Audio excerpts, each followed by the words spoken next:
شروع اللہ کے پاک اور بابرکت نام سے جو بڑا مہربان نہایت رحم کرنے والا ہے۔ مچھر کے کاٹنے سے خارش ہو جائے تو متاثرہ جگہ پر کپڑوں والا صابن لگاؤ۔ بالوں میں خشکی بہت زیادہ ہے تو ایلو ویرا کا پانی پیاز کے رس میں ملا کر بالوں میں لگاؤ۔ چھوٹے بچے کو سردی ہو جائے تو انڈے کی زردی اس کو کھلاؤ۔ آنکھوں سے پانی بہتا ہو تو آنکھوں میں سرما اور شہد مکس کر کے لگاؤ۔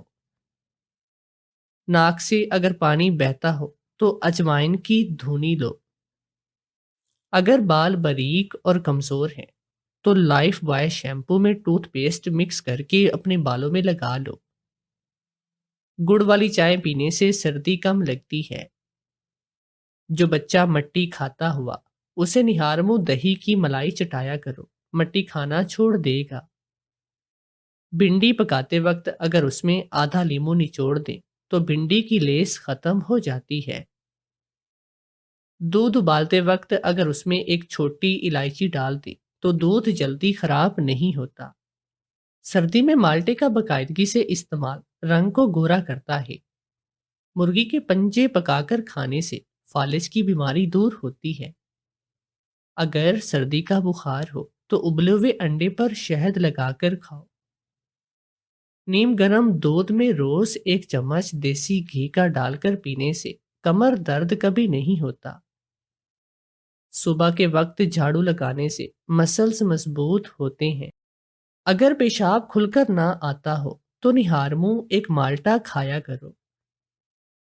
اگر زکام کی وجہ سے ناک بند ہو گیا ہے تو سوئیاں پکا کر ان کی بھاپ لینے سے ناک کھل جاتا ہے۔ کھٹی چیزیں کھانے سے دانت جلدی گر جاتے ہیں۔ گھی والی روٹی کھانے سے روٹی جلدی ہضم نہیں ہوتی۔ مچھلی پکانے سے 1 گھنٹہ پہلے اگر نمک اور لیمو لگا کر رکھ دیں تو مچھلی کی بدبو ختم ہو جاتی ہے۔ چھوٹے بچے کو پتی کے بنا دودھ پلائیں۔ پتی والا دودھ پلانے سے معدہ خراب ہو جاتا ہے۔ پانی میں نمک ڈال کر پینے سے قبض کھل جاتی ہے۔ لال مرچ جوڑوں کے درد کے لیے بہترین دوا ہے۔ سوکھی کھانسی ہو تو شلجم کھانے سے آرام ملتا ہے۔ سردی کے موسم میں کیلشیم کی کمی ہو تو سفید تل کھایا کرو۔ پاؤں کے بل بیٹھنے سے بڑا ہوا پیٹ کم ہو جاتا ہے۔ تانبے کے لوٹے میں پانی پینے سے بال گرنا رک جاتے ہیں۔ زیتون کے تیل میں شکر ملا کر ہونٹوں پر لگانے سے ہونٹ گلابی ہو جاتے ہیں۔ پیاز کے رس میں گڑ کا ٹکڑا ڈال کر کھانے سے قد بڑھ جاتا ہے۔ روٹی پر گھی لگا کر کھانے سے وزن بڑھتا ہے۔ جس شخص پر جادو ٹونا اثر کر جائے اس کے تکیے کے نیچے نمک رکھ دو، اثر ختم ہو جائے گا۔ نہارمو ہریسہ کھانے سے کمزور بندہ جلدی پہلوان بن جاتا ہے۔ گھر میں خرگوش پالنے سے ماہرین کا کہنا ہے کہ کسی کو شوگر کی پرابلم نہیں ہوتی، شوگر ہو بھی تو نارمل ہو جاتی ہے۔ جو لوگ نرم دل کے ہوتے ہیں وہ جلدی رو بھی دیتے ہیں اور زیادہ ہنستے بھی ہیں۔ زیرہ نظام انہضام کی خرابی کو دور کر دیتا ہے۔ روز نہارمو اجوا کھجور دودھ کے ساتھ کھانے سے چہرہ ہمیشہ جوان رہے گا۔ مچھلی کھانے سے انسان کی جلد چمکدار ہو جاتی ہے۔ میری بیوی فوت ہو گئی تھی اور میری بیٹی چاہتی تھی کہ میں اس کی استانی سے شادی کر لوں، مگر جب بھی اسے شادی کے لیے کہتا تو وہ منع کر دیتی۔ دوسری طرف میری بیٹی روز میرے آگے ہاتھ جوڑ کر کہتی انہیں کسی بھی طرح سے منا کر شادی کریں ورنہ میری زندگی میں بہت بڑا طوفان آ جائے گا۔ مجھے سمجھ نہیں آتی تھی کہ وہ ہم دونوں کی زبردستی شادی کیوں کروانا چاہتی تھی۔ ایک دن ڈاک سے اس کے نام ایک پارسل آیا جسے کھولتے ہی میری جان نکل گئی کیونکہ وہ اس کی استانی ہی اصل میں۔ گھر کا ماحول ان دنوں کافی کشیدہ تھا اور میں بہت ہی پریشانی میں تھا۔ آخر میں ان سب مسائل کا حل کس طرح سے نکالوں؟ میں نے ویسے کبھی اپنی بیٹی کی کوئی بات نہیں ٹالی تھی، لیکن اب جو اس کی فرمائش تھی میں اسے کسی بھی صورت پورا نہیں کر سکتا تھا۔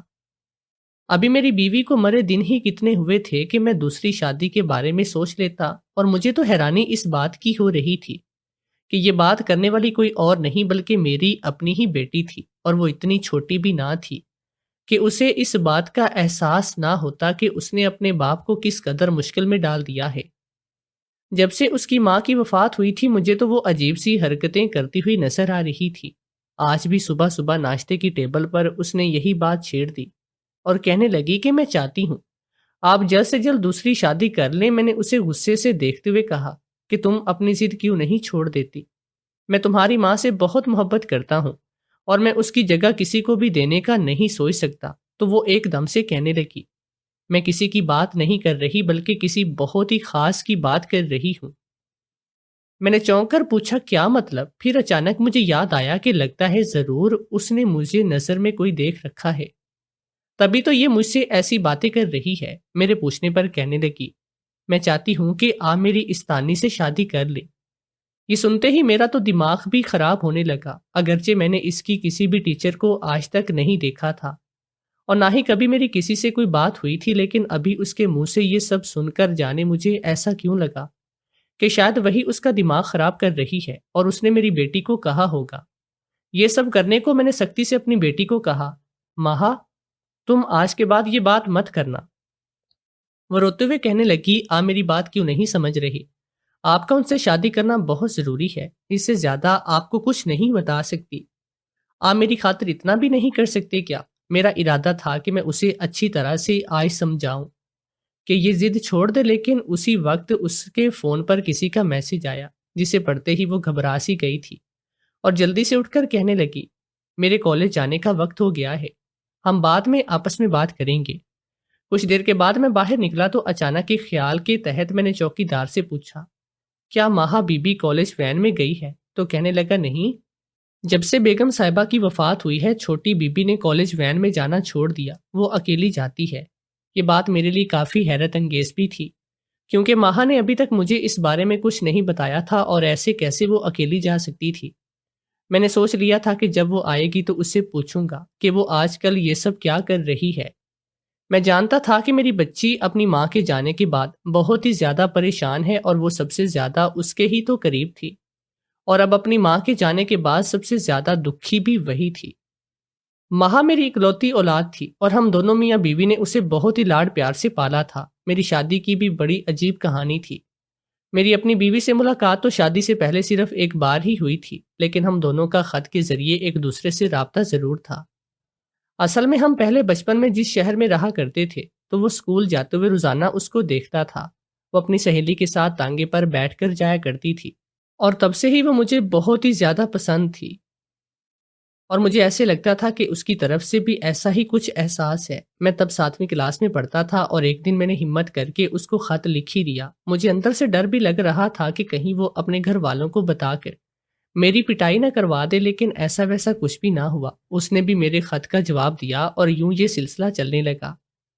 ابھی اس سب کو کچھ ہی دن ہوئے تھے کہ میرے ابو کا تبادلہ دوسرے شہر میں ہو گیا۔ جانے سے پہلے میں نے خط لکھ کر اس سے وعدہ کر لیا تھا کہ میں ہمیشہ اسے خط بھیجا کروں گا اور وہ بھی مجھے جواب ضرور دیا کرے گی، اور جب وقت آئے گا تو ہم دونوں شادی ضرور کریں گے۔ یوں 15 سال ہم دونوں کا ایک دوسرے سے خط و کتابت کے ذریعے ہی رابطہ رہا۔ میں اپنی تصویر بھیج دیتا لیکن میں نے اسے کبھی تصویر مانگی نہ، اور نہ ہی اس نے مجھے بھیجی۔ پھر جب میری نوکری لگی اور گھر میں میری شادی کی باتیں ہونے لگی تو میں نے اسے ملنے کی خواہش ظاہر کی تاکہ ایک بار اس سے بات چیت ہو تو اپنے ماں باپ کو اس کے گھر بھیج سکوں۔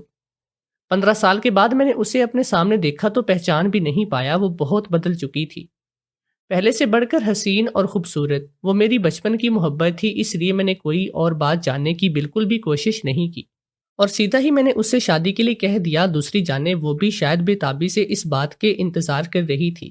کہنے لگی فوراً اپنے ماں باپ کو لے آؤ اور ہم اسی مہینے کے اندر اندر شادی کریں گے۔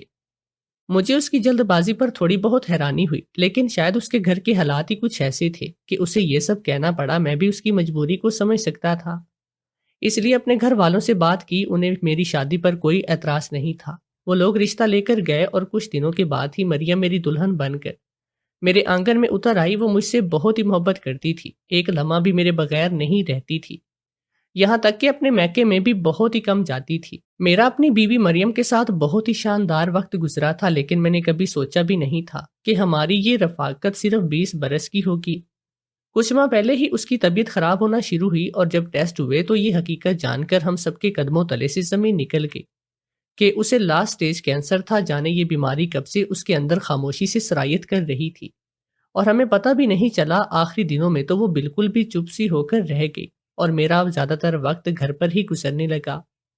میں اس کو بھرپور وقت دیتا۔ ہماری بیٹی ماہا بھی اپنی ماں کی وجہ سے بہت ہی پریشان رہنے لگی، اور ہر وقت اس کے ساتھ ہی رہتی، لیکن جو قسمت میں لکھا ہوتا ہے وہ تو ہو کر ہی رہتا ہے۔ ایک دن وہ چپکے سے ہم دونوں باپ بیٹی کو اس دنیا میں اکیلا چھوڑ کر چلی گئی۔ مریم کو ابھی دنیا سے گئے 1 مہینہ بھی نہ ہوا تھا۔ اچانک ایک دن ماں نے مجھ سے یہ کہہ کر حیران کر دیا، بابا میں سوچ رہی ہوں۔ مریم کو اس دنیا سے گئے 1 مہینہ بھی نہ ہوا تھا کہ اچانک ایک دن ماں نے مجھے یہ کہہ کر حیران کیا، بابا میں سوچ رہی ہوں آپ اکیلے کیسے زندگی گزاریں گے، تو کیوں نہ آپ دوسری شادی کر لیں۔ اور اس وقت تو میں نے اس کی بات کو مذاق ہی سمجھا تھا، کیونکہ گھر کا ماحول اتنا ٹینشن بھرا تھا کہ مجھے لگا شاید وہ مجھے ہنسانے کے لیے کچھ ایسا کہہ رہی ہے۔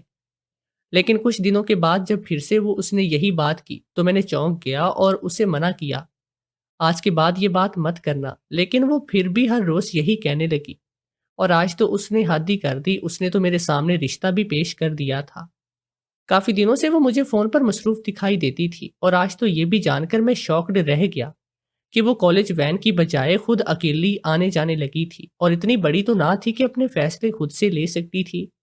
تو پھر آخر اس کے دماغ میں کیا چل رہا تھا؟ مجھے تو تشویش ہونے لگی تھی۔ وہ کالج سے واپس آئی تو کافی سنجیدہ تھی، مجھے دیکھتے ہی کہنے لگی، آپ تیار ہو جائیں، ہم ابھی آپ کا پرپوزل لے کر جائیں گے۔ اس سے پہلے کہ میں انکار کے لیے کچھ کہتا، وہ تو کہنے لگی کہ آپ اپنی بیٹی کی خواہش کو پورا کریں، یا پھر بھی اپنی ماں کے پاس چلی جاؤں گی۔ اس کی اس واضح دھمکی پر میرا دل کٹ کر رہ چکا تھا، اور میں نے اس کے ساتھ جانے کی حامی بھر لی اور سوچا کہ اس کی استانی کو جا کر خوب باتیں سناؤں گی کہ تم نے کیوں میری بیٹی کے دماغ میں اس طرح کی باتیں بھر دی ہیں۔ میرے خیال میں یہ سارا قصور اس کی استانی کا ہی تو تھا۔ اس نے ہی کہا ہوگا، کیونکہ جب سے مریم کی وفات ہوئی تھی بہت سی عورتیں میری طرف متوجہ ہوئی تھی کہ شاید میں کسی طرح سے ان کے دام میں پھنس سکوں، اس گھر میں آ سکے، مگر میں اپنی بیوی مریم کی جگہ ساری زندگی کسی کو بھی نہیں دے سکتا تھا۔ راستے میں مریم مجھے کہنے لگی، بابا آپ پریشان مت ہوں، میری استانی کا نام بھی مریم ہے، اور مجھے یقین ہے کہ وہ ماما کی کمی کو بہت اچھی طرح سے پورا کرے گی۔ اپنی استانی کے بارے میں اس نے مجھے یہ بتایا کہ وہ بیوہ ہے۔ یہ سن کر تو مجھے پکا یقین ہوا کہ وہ عورت ضرور کسی سہارے کی تلاش میں ہوگی۔ جب اسے پتا چلا ہوگا کہ اس کی اسٹوڈنٹ کی والدہ فوت ہو گئی ہے تو اس نے سوچا ہوگا کہ میں اپنا مستقبل محفوظ کر لوں۔ بہرحال میں نے سوچ لیا تھا کہ میں صاف طور پر اس کو کہہ دوں گا کہ وہ اپنی طرف سے میری بیٹی کو منع کر دے۔ کچھ دیر کے بعد ہم ان لوگوں کے گھر پہنچ کے دروازہ کھولنے والی تقریباً میری عمر کی ایک نفیس سی خاتون تھی، جو مجھے اپنے سامنے دیکھ کر ایک دم سے ہی سناٹے میں آ گئی۔ پھر ساتھ کھڑی مریم کو دیکھ کر کہنے لگی، تم اپنے باپ کو لے کر آ ہی گئی، میں نے منع بھی کیا تھا تم کو۔ پھر وہ مجھے دیکھ کر کہنے لگی کہ آپ کی بیٹی چاہتی ہے کہ میں آپ سے شادی کر لوں، مگر میں ایسا نہیں چاہتی، اس لیے آپ دونوں تشریف لے جا سکتے ہیں۔ عجیب بدتمیز خاتون تھی۔ اس نے یہ کہہ کر ہم دونوں کے منہ پر ہی دروازہ بند کر دیا تھا۔ اندر آنے کو کہنا تو پھر دور کی بات تھی۔ میں نے غصے سے ماہا کی طرف دیکھا کہ یہ سب کیا ہے۔ وہ کہنے لگی وہ مان ہی نہیں رہی تھی۔ میں نے سوچا کہ میں نے آپ کو منا لیا ہے تو آپ انہیں منا لیں گے۔ میں نہیں جانتی، آپ کسی طرح بھی ان کو راضی کریں، وہ آپ سے شادی کر لے، میں انہیں اپنی ماں کی جگہ دیکھنا چاہتی ہوں بس۔ میں نے اپنا سر پکڑ لیا کہ یہ ہو کیا رہا ہے، آخر ماہا اتنی ضدی کیسے ہو سکتی ہے؟ میں نے اس کی تربیت اس طرح سے تو نہیں کی تھی کہ وہ اپنی کسی بات پر اڑ جائے، اور جبکہ اس کی ٹیچر بھی راضی نہ تھی تو وہ کیسے ہم دونوں کی شادی کروا سکتی تھی؟ کہنے لگی آپ کسی بھی طرح سے ان کو منا لیں، ورنہ میری زندگی میں بہت ہی بڑا طوفان آ جائے گا۔ اور میں اس کی بات پر پریشان ہو جاتا کہ آخر وہ ایسا کیوں چاہتی ہے، اس کی کیا پریشانی ہے؟ لیکن وہ مجھے کھل کر کچھ بتانے کو تیار بھی نہ ہوتی تھی۔ مجھے بھی یہی محسوس ہو رہا تھا کہ شاید اس کی زندگی میں کچھ مسئلے مسائل چل رہی ہیں، لیکن میں ان کا حال تو تبھی نکالتا جب وہ مجھ سے اپنے دل کی بات کہتی۔ جانے کیوں، لیکن مجھے تو یہی لگ رہا تھا کہ شاید وہ کسی لڑکے کے چکر میں پڑ گئی، اور یہی چاہتی ہوگی کہ میں اپنی شادی سے پہلے وہ میری شادی کروا دے تاکہ مجھے تنہائی کا احساس نہ ہو۔ ایسا میں اس لیے سوچا تھا کیونکہ ایک دن میں نے اس کو فون پر کسی لڑکے سے بات کرتے ہوئے سنا تھا، اور کہہ رہی تھی کہ میں پوری کوشش کر رہی ہوں کہ میرے بابا شادی کے لیے مان جائیں۔ لڑکے کا نام بھی میں نے سنا تھا، لیکن وہ میرے ذہن سے نکل گیا۔ پہلے تو یہی سوچا کہ اپنی بیٹی سے صاف اور سیدھی بات کروں، لیکن میں اس کا انتظار میں تھی۔ وہی مجھے سب کچھ بتائے شاید وہ لڑکا اسے جلدی شادی کے لیے مجبور کرنے لگا، تبھی تو وہ یہ سب کر رہی تھی۔ مجھے اس لڑکے پر بہت غصہ آیا، میں نے سوچا کہ مجھے اسے ایک بار ملنا تو چاہیے، کیونکہ میں نہیں چاہتا تھا کہ میری بیٹی اپنی پڑھائی سے پہلے ان معاملات میں پڑے۔ اب اس کی عمر ہی کیا تھی، صرف 19 سال کی تو تھی۔ اتوار کا دن تھا اور کالج سے چھٹی تھی۔ مجھے لگا تھا کہ وہ گھر پر وقت میرے ساتھ گزارے گی، لیکن کچھ دیر کے بعد میں نے اسے تیار ہو کر باہر جاتے دیکھا تو میری چھٹی حس نے مجھے چونکا دیا، اور میں نے سوچا ہو نہ ہو اسی لڑکے سے ہی ملنے جا رہی ہوگی۔ میں نے بھی اس کا پیچھا کرنے کا فیصلہ کر لیا۔ میں چاہتا تو اپنی بیٹی سے سیدھی اور صاف بات بھی کر سکتا تھا، لیکن میں اس معاملے کو اتنی خاموشی سے ہینڈل کرنا چاہتا تھا کہ وہ لڑکا میری بیٹی کی زندگی سے دور ہو جائے اور میری بیٹی کو اس معاملے کی خبر بھی نہ ہو کہ سب کے پیچھے اس کا اپنا ہی باپ تھا۔ میرا اندازہ بالکل ٹھیک نکلا تھا۔ ایک ریسٹورنٹ میں ایک لڑکے سے ہی مل رہی تھی۔ وہ لڑکا بھی لگ بھگ 20 سال یا 21 سال کا ہی لگ رہا تھا۔ اتنی دور سے ان دونوں کی باتیں سنائی مجھے نہیں دے رہی تھی، لیکن ان کے تاثرات سے یہی لگ رہا تھا کہ دونوں کسی بحث میں مشغول ہیں۔ کچھ دیر کے بعد میری بیٹی روتی ہوئی وہاں سے نکل گئی اور وہ لڑکا بھی اٹھ کر ایک طرف جانے لگا۔ میں نے اس لڑکے کا پیچھا کرنے کا فیصلہ کر لیا تاکہ اس کے بارے میں جان سکوں۔ آخر یہ کون ہے، کس فیملی سے، بیک گراؤنڈ سے اس کا تعلق ہے، اور پھر اگر تو یہ مجھے مناسب لگتا تو میں اپنی بیٹی کے لیے خود اس کا رشتہ مانگتا، لیکن اگر یہ انسان ٹھیک نہ ہوتا تو میں اسے اچھے سے دیکھ لیتا۔ میں اس لڑکے کے پیچھے پیچھے ہی جا رہا تھا تاکہ اس کا گھر بار دیکھ سکوں کہ اسی دوران میری بیٹی کی مجھے کال آئی۔ کہنے لگی، بابا آپ کو میں پہلے بھی کتنی بار کہہ چکی ہوں کیا میری ٹیچر سے شادی کر لیں، لیکن آپ آخر ان سے کیوں نہیں شادی کر رہے؟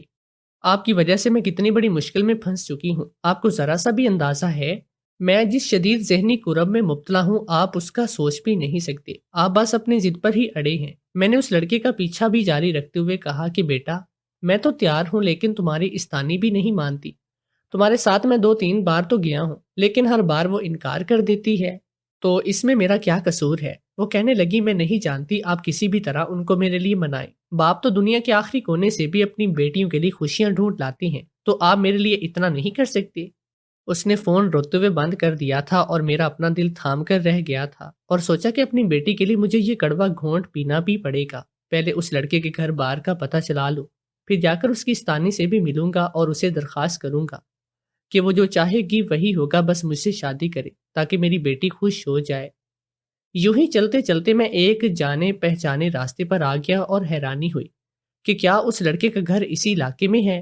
یہ وہی ایریا تھا جہاں ماہا کی استانی رہتی تھی، اور پھر جو منظر میں نے دیکھا اس نے تو مجھے ساکت کر کے رکھ دیا، اور مجھے سمجھ میں نہیں آئی کہ میں کیا سوچوں۔ وہ لڑکا اسی گھر میں چلا گیا جہاں پر میری بیٹی کی ٹیچر رہتی تھی۔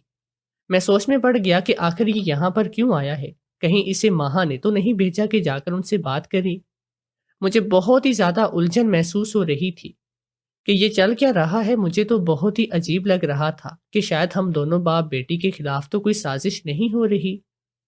اب تو ضروری ہو گیا تھا کہ میں اپنی بیٹی سے صاف اور سیدھی بات کروں، لیکن ان دنوں اس کے امتحانات چل رہی تھی تو سوچا کہ پہلے تو تسلی سے امتحان دے، اس کے بعد بات کروں گا۔ اس دن اس کا آخری پرچہ تھا اور اس کے نام ڈاک سے ایک پارسل موصول ہوا۔ میں نے آج سے پہلے کبھی اپنی بیٹی کا کوئی پارسل کھول کر نہیں دیکھا، لیکن اس دفعہ تجسس میں آ کر وہ کھول ہی لیا۔ اندر سے ایک فوٹو فریم نکلا جسے دیکھ کر میں شاکڈ رہ گیا، کیونکہ اس میں ایک تصویر تھی اور وہ اس عورت اور اسی لڑکے کے ساتھ کھڑی تھی۔ تصویر کے نیچے لکھا تھا کہ مائی ہیپی فیملی، شاید وہ اسے یہ گفٹ کرنا چاہتی تھی۔ اب میں نے ذرا غور سے اس لڑکے کو دیکھا تو اس کی مشابہت اس عورت سے محسوس ہوئی، اور تب میں سمجھا کہ وہ دونوں ماں بیٹے تھے۔ مجھے اب سمجھ آ رہی تھی کہ یہ سب تو ان دونوں ماں بیٹے کی چال ہی تھی۔ وہ عورت جان بوجھ کر مجھے انکار کر رہی تھی تاکہ ماہا پریشر میں آئے اور پھر وہ ہر شرط ہم سے منوا لے، وہ جو چاہتی تھی، اور دوسری طرف وہ اپنے بیٹے کے ذریعے ماہا کو بھی ٹریپ کر رہی تھی۔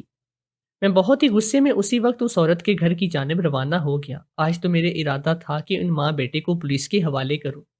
جب اس کے گھر میں داخل ہوا تو وہاں پر اپنی بیٹی کو بیٹھے دیکھ کر مجھے اور بھی غصہ آیا۔ میں نے اسے بازو سے پکڑ کر کھڑا کیا اور میں نے اسے کہا، اب مجھے سمجھ آ رہی ہے کہ تم اس لڑکے کے چکر میں پڑ چکی ہو، اور اسی نے تمہیں کہا ہوگا کہ تم اپنے باپ کی میری ماں سے شادی کروا دو تاکہ اسی بہانے یہ دونوں ماں بیٹا ہماری پوری جائیداد پر قابض ہو جائیں۔ میری بات سن کر ان دونوں ماں بیٹے کے چہرے پر ہوائیاں اڑ گئی، جبکہ ماہا ایک دم سے چیخ کر کہنے لگی، آپ غلط سمجھ رہے ہیں، ایسی ویسی کوئی بات نہیں۔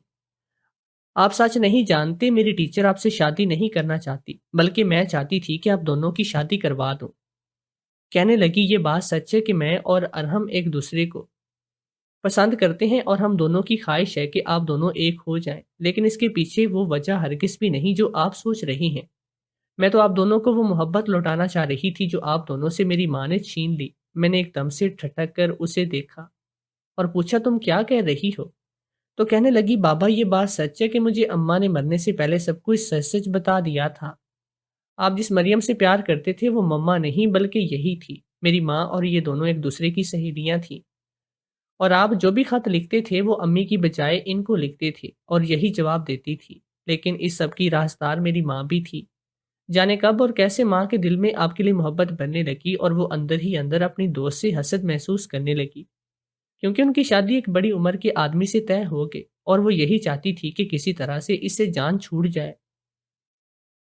انہی حالات میں مریم آنٹی کو دوسرے شہر اپنی بہن کی ڈلیوری کے سلسلے میں جانا پڑا، لیکن جانے سے پہلے وہ اپنی دوست یعنی کہ میری ماں سے کہہ گئی کہ وہ آپ کی طرف سے آنے والے خطوں کا جواب دے۔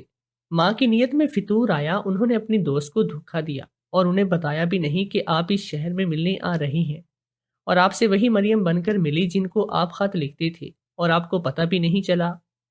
یہ سب سن کر ایک دم سے میرے ٹانگوں سے جیسے جان نکل گئی اور میں وہیں پر بیٹھ گیا۔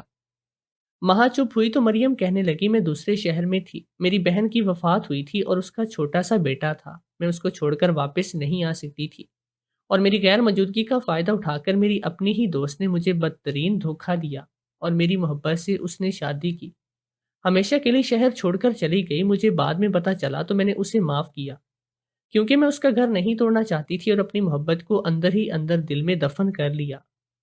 اسی دوران گھر والوں کے اصرار پر میں نے اپنی بہنوئی سے شادی کی تاکہ اپنے بھانجے کو ماں کا پیار دے سکوں، لیکن ایک دن اس کے ہاتھ سے وہ خطوط لگ گئے جو مجھے تمہاری طرف سے آتے تھے۔ اس نے غصے میں آ کر مجھے طلاق دی اور میں اپنے بھانجے کو لے کر اپنے شہر واپس آ گئی۔ میری نوکری اور سرکاری کالج میں ہو گئی اور اسی سال میرا تبادلہ یہاں پر ہوا۔ میں نے تو کبھی سوچا بھی نہیں تھا کہ زندگی میں دوبارہ کبھی اپنی دوست مریم سے مل پاؤں گی، لیکن ایک دن سراہ راہ ہماری ملاقات ہوئی تو وہ مجھ سے گلے مل کر بہت روئی اور معافی مانگنے لگی۔ تمہاری بیٹی بھی اس کے ساتھ تھی اور اس نے اپنی بیٹی کو اسی وقت سب کچھ سچ سچ بتا دیا تھا۔ میری بیٹی ماہا مجھے کہنے لگی مریم آنٹی نے اپنی ساری زندگی صرف آپ ہی سے محبت کی اور کبھی پھر دوبارہ شادی کے لیے نہیں سوچا۔ مما مرنے سے پہلے مجھے کہہ کر گئی تھی کہ مجھے آپ دونوں کی شادی کروا دو، بس اس لیے میں چاہتی تھی کہ کسی بھی طرح سے آپ کو ایموشنل بلیک میل کر کے یہ شادی کروا دوں۔ مریم مجھے کہنے لگی میری محبت ساتھ کی محتاج ہوتی تو میں بہت ہی عرصہ پہلے تمہیں سب سچ بتا سکتی تھی، اور اب بھی شادی سے انکار اس لیے کیا تاکہ سب تمہیں پتہ نہ چلے اور تم میری دوست سے نفرت نہ کرو۔ یہ سب جاننا میرے لیے انتہائی تکلیف دہ تھا کہ میرے ساتھ اتنا بڑا دھوکا ہوا۔ 20 سال سے میں ایک شراب کی زندگی گزار رہا تھا۔ میں نے مریم سے ہاتھ جوڑ کر التجا کی کہ میری بیٹی کے لیے ہی صحیح مجھ سے شادی تو کر لو۔ وہ روتے ہوئے مان گئی اور کہنے لگی لیکن میری بھی شرط ہے کہ ان دونوں بچوں کی پڑھائی مکمل ہونے کے بعد ہم ان کی بھی شادی کریں گے، اور مجھے یہ شرط منظور تھی کیونکہ میں جانتا تھا کہ اسی میں ماہا کی خوشی ہے۔ زندگی نے آخر سب کچھ ٹھیک کر ہی دیا تھا۔